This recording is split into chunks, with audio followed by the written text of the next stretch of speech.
3 years after the 2020 election for President Trump, you're still coming out. Is it all about only Trump? It's about our country. Our country is in trouble. I love our country. I consider myself a true patriot. I love America. As you know, I'm an immigrant. I came to this country legally, and what I see happening to our country in the last 3 years just maddens me. I'm so upset. I see our country going away. I see us losing our freedoms. Everything that makes this country a free country and a great country is going away. So that's why I keep coming out. This is not the only kind of thing I go to. I'm very politically active because I love our country. And what about these marches that are coming through all the main cities, like the BLM style marches, but they're against Israel? You know, I will defend their First Amendment right to gather and peacefully protest, even if I vehemently disagree with them. But they're pretty hostile. Well, some of them are very hostile. You know, the First Amendment does not protect hostile assembly. But I doubt they'll get in trouble with... I don't know. Actually, next weekend I'm going to a rally in support of Israel. Because, you know what? I just don't support Hamas and Iranian terrorists, the terrorist groups. I think there's a lot of bad behind it. You know, no side is perfect. I know each side has their reasons and their argumentation, but to be violent in public is absolutely not acceptable. But there's this intimidation factor. There is. Where I live, they're like a block away from me, a huge crowd of them on the sidewalk with their signs and their Palestinian flags, and it's like, oh boy, it's like scary to even go past them because you don't know. Is that in the Beverly Grove vicinity? I live in San Pedro, the city of San Pedro. It's like miles away from here. It's in the port area. It's not, you wouldn't expect something like that there, but it's all over the place there. And I suspect it's the same group that was with the BLM marches and riots and protests in 2020. My speculation, I could be wrong. I suspect it. You suspect you're wrong? No. I suspect that they are the same group or similar people that did that. Well, I noticed when the Fleet Week comes to San Pedro, there are free parties sponsored by Marxists to try to get the sailors to sabotage the mission. Yeah, how about that? Honestly, I'm not familiar with that, but I do know there is a lot of really bad influence in San Pedro. We're here today talking about how corrupt the unions are and have the problems with the unions.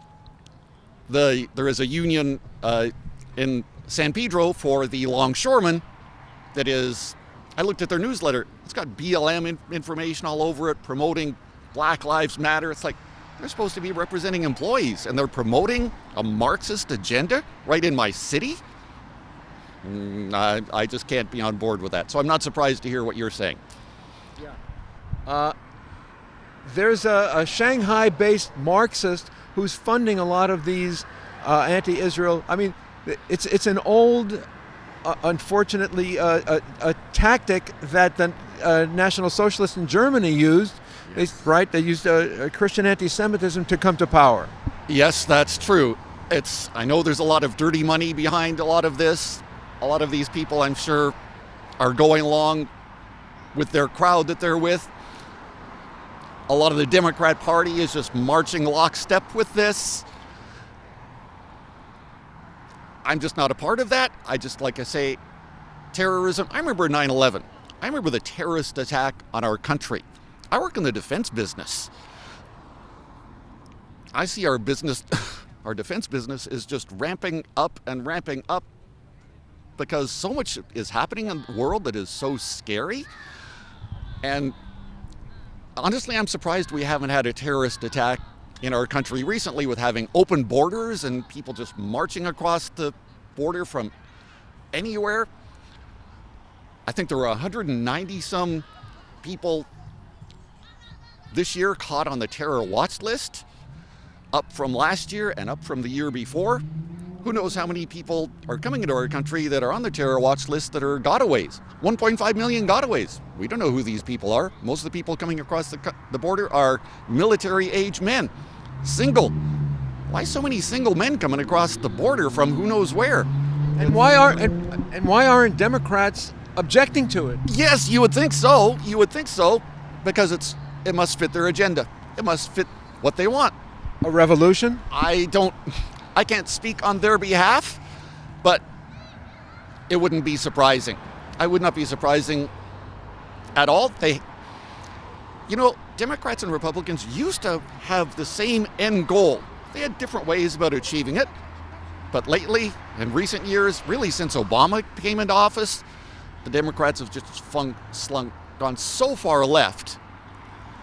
Now, the core of the Democrat Party, the radical left, hates America and has nothing in common with the Republicans. So it would not be inconsistent to see a revolution or who knows what happen, because they hate America. And Canada? Trump 2024. We have many. Love that! All day, every day! As a black girl.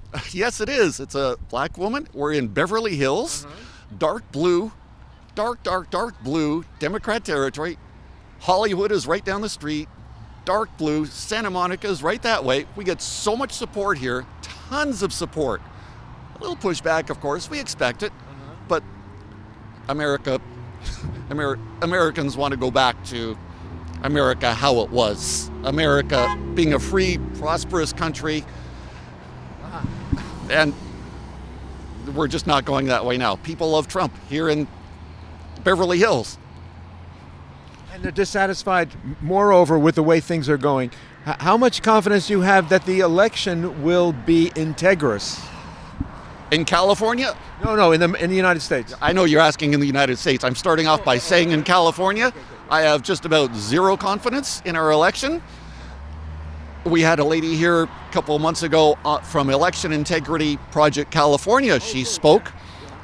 We are making some changes, but we still have no ID required. We still have mail-in ballots. We still have drop boxes. We still have very poor verification methods. I could just go on and on and on. I could list probably about 10 things that have corrupted our elections.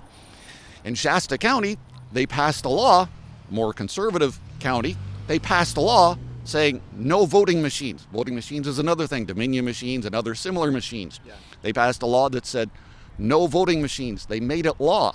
But now our state government is making a law that says voting machines must be throughout the state. They're basically overturning the will of the people in Shasta County. They're trying to push this legislation through. That's a disgrace. In California, a lot of people are waking up and seeing, becoming aware. I think there's hope. We have a long way to go. Nationwide, I think it's improved some. Is it enough to get a fair election? I don't know. I really don't know. I'm going to vote. I'm going to encourage all my friends to vote. At my church, I make a voter's guide because people ask me because they know that I'm involved politically. I vote. I encourage everybody to vote. Don't be discouraged. Don't give up. Keep voting. Is there something that people can do before the elections to help ensure election integrity? Poll watching? Poll watching, definitely. I'm with a number of Election Integrity Project California. They ask people to sign up to do that kind of thing, to observe and participate and the like. There's another group that I'm with, Reform California. We're trying to get an initiative. We're trying to get enough signatures to start an initiative to get on the 2024 ballot that ID will be required for voting in California. It's an uphill battle, but we're trying to do that. I'm not even sure if we'll get enough signatures to get it started, but there are things people can do. Yes, poll watching is an easy, simple thing, and other things along those lines, yes. How do you feel about Governor Gavin Newsom as a prospective presidential candidate? Horribly. I think you'd be, just look at San Francisco. You want America to look like San Francisco? One person dies every 10 hours in San Francisco, mostly from fentanyl. You look at the Tenderloin district, people are just passed out on the streets, dying on the streets. It's terrible. How about his ethics, considering what happened during the lockdowns, what he did to the businesses in California? His tyrannical rulership, he shut down the churches, but he kept the bars open, he kept the abortion clinics open, he kept all the immoral places open, but shut down the churches. No, he shut down the small businesses. Now in San Francisco, tons of businesses are closed because they couldn't come back. They couldn't come back, and across California, they couldn't survive it. How could they? Shut for months and months and months. I think Gavin Newsom would be a horrible president. He's a horrible governor. I absolutely detest Governor Newsom. I respect the office of governor, but when someone does the things he does, no. How about Adam Schiff's candidacy for California Senate? I will not be voting for him. Absolutely not.